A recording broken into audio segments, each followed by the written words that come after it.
Shalom. Rabbi Josh Caruso from Anshe Chesed, Fairmount Temple. I'm honored to be here today representing in part the family and sharing some memories, recollections of our dear Barry Sadowsky.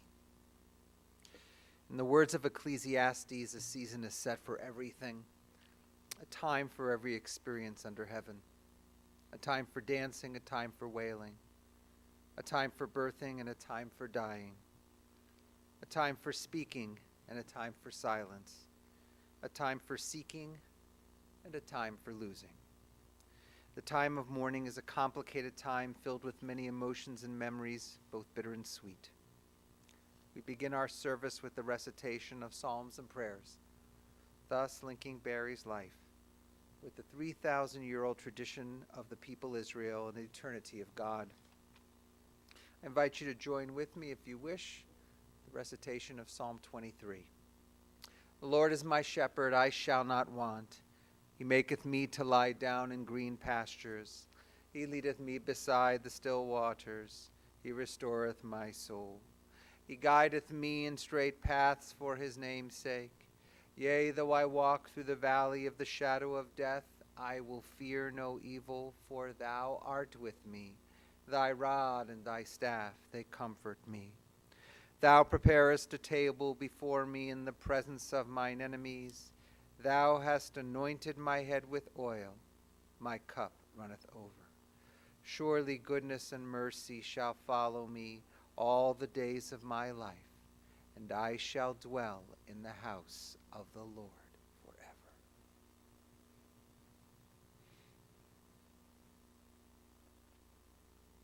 'Tis a fearful thing. 'Tis a fearful thing to love what death can touch. A fearful thing to love, to hope, to dream, to be. To be and oh to lose. A thing for fools this, and a holy thing. A holy thing to love. For your life has lived in me. Your laugh once lifted me. Your word was gift to me. To remember this brings a painful joy. 'Tis a human thing, love, a holy thing, to love what death has touched.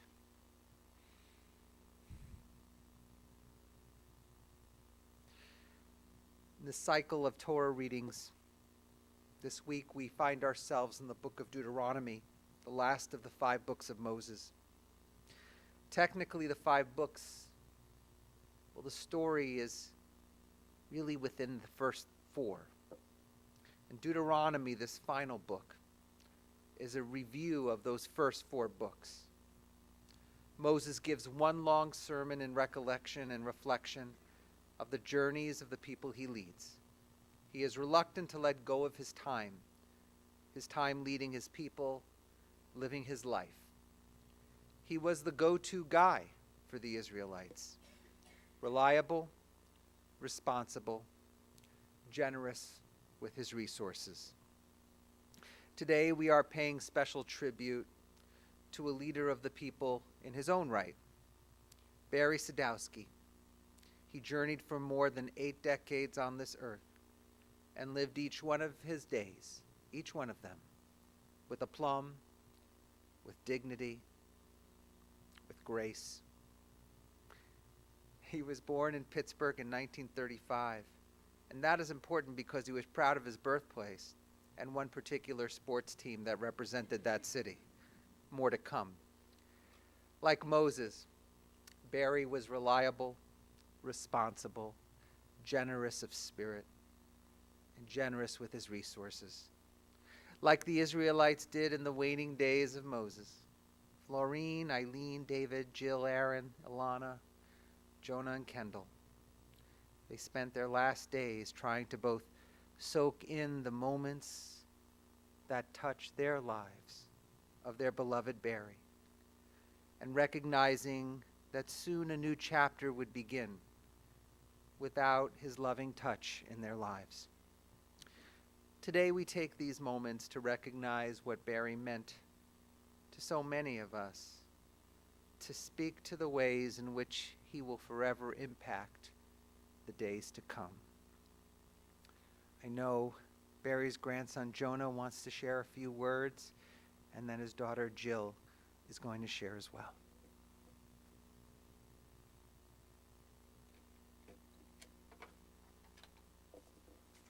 Thank you, Rabbi.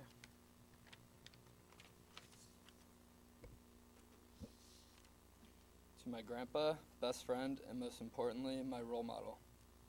There's no way to convey my thoughts regarding our relationship today in this speech, but I will do my best to make it clear how important of a person you were to me in my 23 years of life. Our relationship was truly something else. To some people, you were their friend. To some, you were their dad. To some, you were their grandpa. But to me, you were my best friend. I looked at you like one of my boys, except you were slightly older. I always miss the time we spent together. It will never, ever be enough. I thought I had been preparing myself for this day for a long time, but I never knew how crushed I'd really be now that you're truly gone. I hope I learned enough to be half as incredible of a man as you were to your wife, kids, and grandkids. You made all of us feel very special. Thank you for everything. I cannot say it enough. You were always in my corner, whether I was actually right or wrong. You saw me in a light that no one else did, and I know you'll be watching over me in the same way as I work very, very hard to be like you. Whether it was taking me on your first business trip, going to all your grandkids' events, family outings, and everything in between, the lessons you taught me and companionship you showed me will be something I think about every day and will strive to do the same for my own one day. I will always be thinking, what would Barry do in my future endeavors? Rest easy, Bear. I'll miss you. Forever your grandson and best friend. I love you.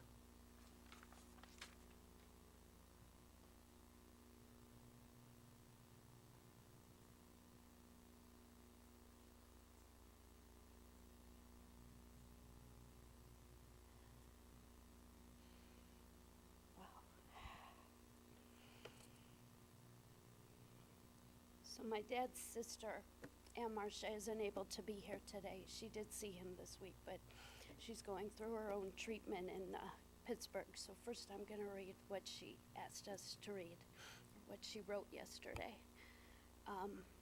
As I sit here in my living room, I feel the need to tell you what I'm thinking. To say how saddened I am about losing my big brother hardly begins to say how heavy my heart feels. Yet at the same time, I have a smile on my face, remembering so many of the wonderful memories I have. Growing up, he was always my big brother.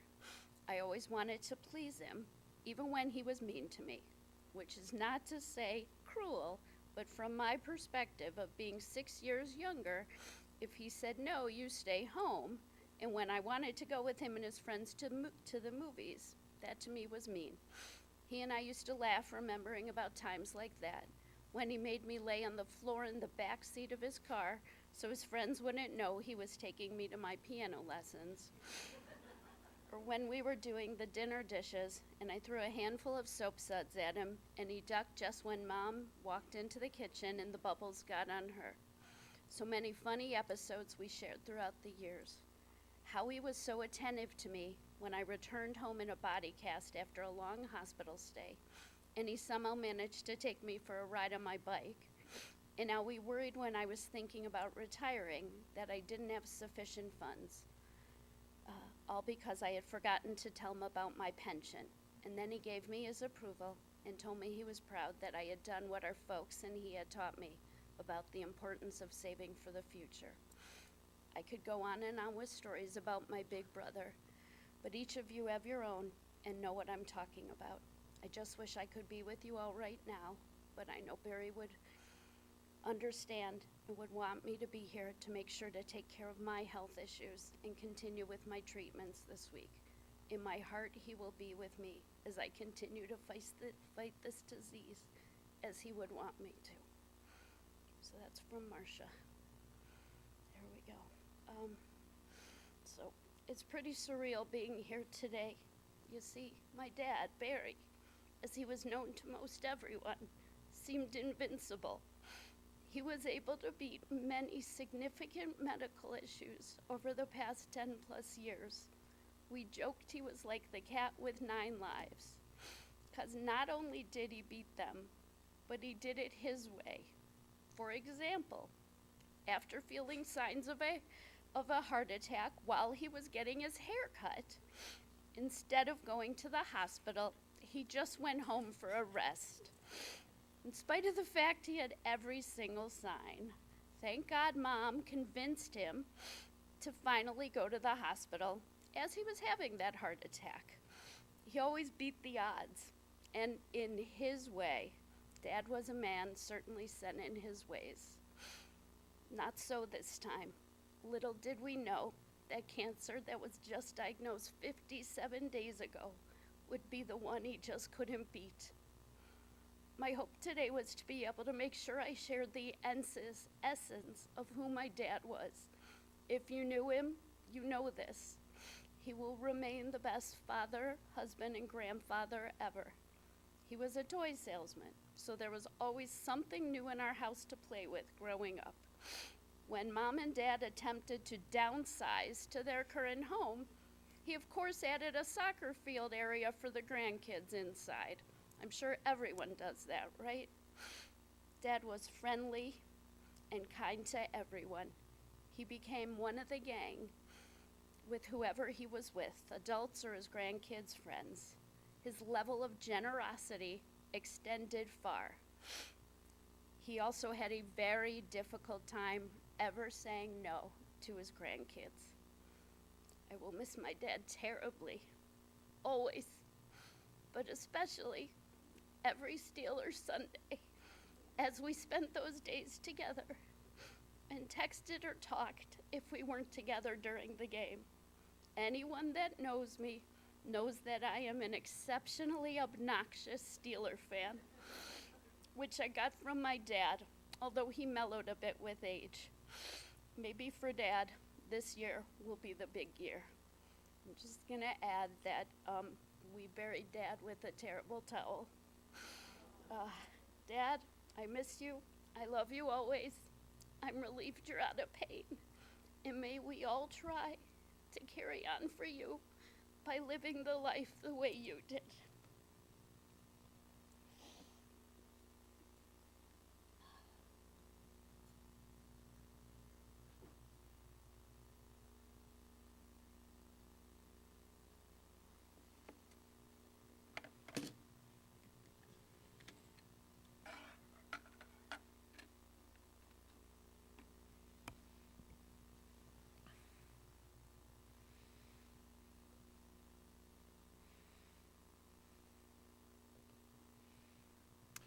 When I met with Barry's family, one of the ways they characterized him as a cat with 9 lives. Indeed, he bounced back from many medical illnesses and trials, but he was also like a cat in respect to his ability to be nimble, take care of those people in his life. He didn't say all those touchy-feely, gushy things, but you knew he was there for you and he felt them. If there was a need, he would be there.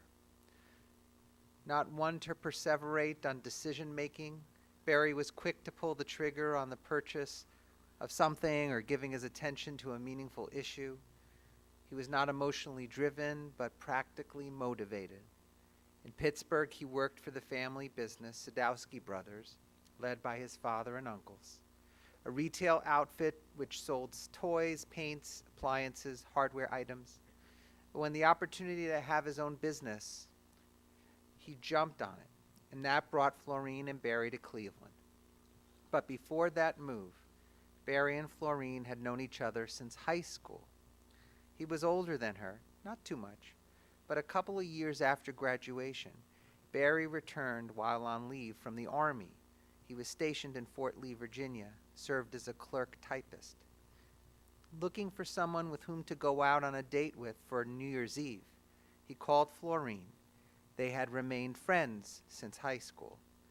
And after the two of them bandied about the names of others who might be suitable, Florine offered to spend the time with him. They went out and they hit it off. We found out later that probably Florine was being very generous with Barry because there were a lot of other fish in the sea for her. But Florine thought he was handsome, with notable dimples, a good smile. He was a good dresser, a quality he maintained throughout his life. And you know, he really liked to have fun. Apparently, Barry took a liking to Florine too. He proceeded to visit and make plans with her every single day thereafter for the remainder of the period he was home. They had a solid chemistry and they dated for a year. Barry even jokingly proposed to Florine with a toy ring replete with 3 orange plastic carrots embedded in the band. Eventually they married and built a life here in Cleveland, moving from Pittsburgh when Eileen and Jill were still very little. Their first house in Cleveland was in Warrensville Heights, Clarkwood. It was a townhouse which was replete with air conditioning, a washing machine, and other comforts that were considered indulgences back then. Florine was happy. Barry worked hard in his new business in wholesale toy distribution. The work took him away from home frequently, sometimes to trips as far off as Hong Kong or Italy. But he had a strong work ethic, and he took his role as provider very seriously. And he was so proud as his girls grew up that he had smart, college-educated daughters who had devoted their work lives to give others the next chance, the best chance to succeed within and outside of the Jewish world. Nevertheless, the family did get away for vacations to the Catskills, like the Nevele and the Concord, to Hershey, Pennsylvania, and eventually on trips abroad with Florine. The girls always knew that he was devoted to them. Jill and Eileen remember the trips to Browns games, especially when they played his beloved Steelers. They would sit in the nosebleed seats, proudly wearing their Steeler gear. He even taught them how to not only be a fan, but yes, how to be obnoxious, provocative, to agitate. Indeed, he was unabashed in his love for the Browns and love for the Browns' biggest league rival. Aaron, Alana, Jonah, and Kendall certainly put up with him and his love for the Steelers, buying him any tchotchke or trinket with a Steeler logo on it. But they would also push back whenever they desired, shouting, "Steelers suck," when the moment called for it. Jonah would make bets, often losing, hoping the Browns would triumph over the Steelers just once. I think that was the same for Aaron. But aside from football antagonism, Barry fiercely loved his grandchildren. They were his heart and a part of his life every day, literally. He would speak to Kendall and Jonah nearly every day, but made sure that any attention or material things he bought for one would be equitably distributed to all. Barry did the same with his daughters, even when there was no need to do so, even when the other daughter didn't necessarily want what he was giving them. It was all about equity. He would attend every soccer game, lacrosse game, playmakers performance, activity in which all of you grandchildren appeared. No matter how big or small your role, he wanted to be there. He relished taking Jonah and Aaron out for those guys' dinners, for steaks or Chick-fil-A. Oh yes, Chick-fil-A, that was a favorite. And he would go as much as the kids wanted. Kendall particularly leveraged the fact that she had Barry firmly wrapped around her fingers. By the way, they all called him Barry. There were trips to Stride Rite to get her the popular sneakers of the day, clothes shopping, and consecutive trips in the same week to one favorite movie, eating cookie dough bites as they watched it over and over and over again. It didn't matter to Barry because he was with the people he loved.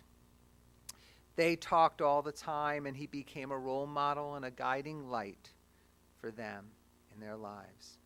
Of course, a best friend to Jonah. Truth be told, Barry saw his role as being a shoulder to lean on for anyone in his life who was in need of a loving hand. He would routinely sneak into Jill's house when she and the kids were away to put caulk down, to fix anything that was broken, maintaining the house in ways that made him feel useful. For sure, it was Barry's way of showing Jill that he was going to be a constant in her life, no matter what, someone upon whom she could always rely. He had her back. The grandkids saw this quality in Barry too. They have all learned what it means to support family, to be there for each other, to show up. That was evident when I met with all of them. As different as you all may be, as different routes you have taken in life and college and what you choose to do, it is clear that you are bound to each other inextricably in a very strong love that Barry fostered again and again. These last few months, after getting a tough diagnosis and then his consequent decline, it was trying for sure. And it wasn't exactly romantic or meaningful for Barry and Florine to spend their 60th anniversary at a Huja hospital. Barry tried to move ahead towards taking the steps to healing, but setback after setback made it impossible. Still, he didn't want to leave this earth so soon. When Kendall asked, "If you still want to be here, you still want to live," he said, "I don't want to die." If anything made these days, though, easier, it was the staff on the 4th floor of UH Seidman Cancer Center. Those caretakers went above and beyond, making sure that Barry was comfortable and that every need was addressed. They made a terrible situation bearable, and the family will never forget the role they played in easing him through these last days. Barry, the one who cared for others, suddenly was the one who could use a helping hand. Everyone came through, making sure he knew how much he meant to them, including his old friends from high school. One friend called, and when the phone was held near his ear, his friend, not prone to exhibit emotion, said, "I love you, Barry." When I visited Barry in the hospital just a little less than a week ago, he was there, surrounded by loving family, of course covered with his Steelers blanket. And I knew that no matter what had happened, this man was deeply loved. Back in the Torah, when Moses died, his people buried him. And the text says that his eyes were undimmed, his vigor unabated. They mourned him for 30 days, and our Torah relates that never did another like Moses arise again. Today, Barry's memory, his light, goes undimmed in the hearts of all who loved him. The vigor for family, the vigor that he gave to this world is buoyant and unabated today. It is truly the kind of legacy we all want to leave when we've left this earth a little better and we've left the people we've loved with things to consider, with blessings they never imagined they would have, with tools to meet life's challenges, to be able to overcome, even when it seems impossible. May Barry Sadowsky's memory be an enduring blessing, and let us all say, Amen.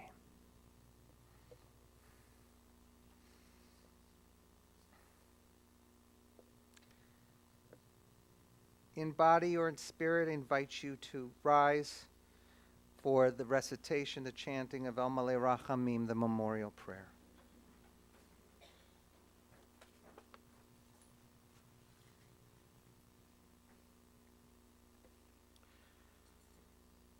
El Malei Rachamim, shochein bamromim, עמסי מנוחה נכונה, תחת כנפי השכינה, במעלות קדושים וטהורים, כזוהר הרקיע מזהירים את נשמת ברוך וולף, בן נוח וגיטל בלומה, שהלך לעולמו, בגן עדן תהי מנוחתו.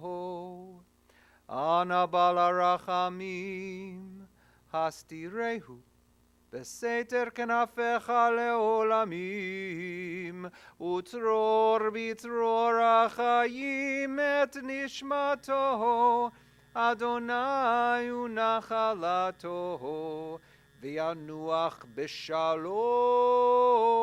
על משכבו, ונאמר Amen.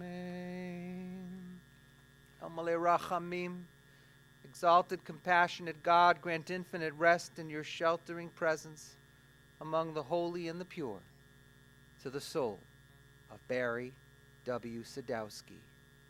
He has gone to his eternal home. Merciful One, we ask that our loved one find perfect peace in your eternal embrace.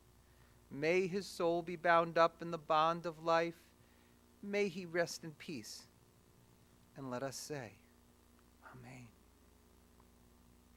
As we turn to the conclusion of our service, Barry is survived by his beautiful and loving wife, Laureen, by his daughter, Eileen, and her husband, David, his daughter, Jill, his grandchildren, Aaron and Alana, Jonah and Kendall, and his sister, Marcia Stern. Immediately following the service, family will head towards Mayfield Cemetery for the graveside burial for the interment. And then following that service, family will receive friends until 8 p.m. tonight at 441 Augustus Drive in Highland Heights, 441 Augustus Drive, Florine Barry's home. And they'll also be sitting tomorrow, Friday, from 1 to 4, and Saturday from 1 to 5. In appreciation for the kindness and care shown to Barry and his family by the staff of the 4th floor of Seidman Cancer Center, friends who wish may contribute to the University Hospitals of Cleveland Seidman Cancer Center.